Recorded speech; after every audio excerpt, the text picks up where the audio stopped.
Maldives Israeli టూరిస్టుల్ని ban చేసింది. పాలస్తీనా పైన Israel చేసే అటాక్ల్ని కండెమ్ చేస్తూ పాలస్తీనియన్స్కి సాలిడారిటీ సంఘీభావం తెలుపుతూ ఈ బ్యాన్ విధించింది.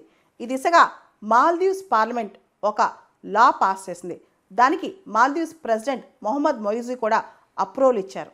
ఇలా ఇజ్రాయేలీల పైన బ్యాన్ ఇదే తొలిసారి కాదు, ఇంతకుముందు కూడా మాల్దీవ్స్ చేసిందనమాట. ఆల్రెడీ ఆసియాలో పాకిస్తాన్, బంగ్లాదేశ్ ఇజ్రాయలీ టూరిస్టులను బ్యాన్ చేస్తున్నాయి. అంతేకాదు బంగ్లాదేశ్ పాస్పోర్ట్ మీద ప్రత్యేకంగా ఎక్సెప్ట్ ఇజ్రాయెల్ అని రాసి ఉంటుంది. అంటే బంగ్లాదేశీయులు ఇజ్రాయెల్కి వెళ్ళకూడదు అనమాట.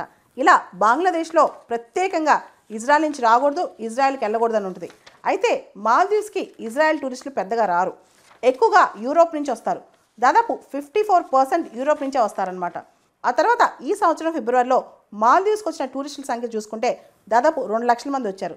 దానిలో కేవలం 59 మంది మాత్రమే ఇజ్రాయిలీలు అనమాట.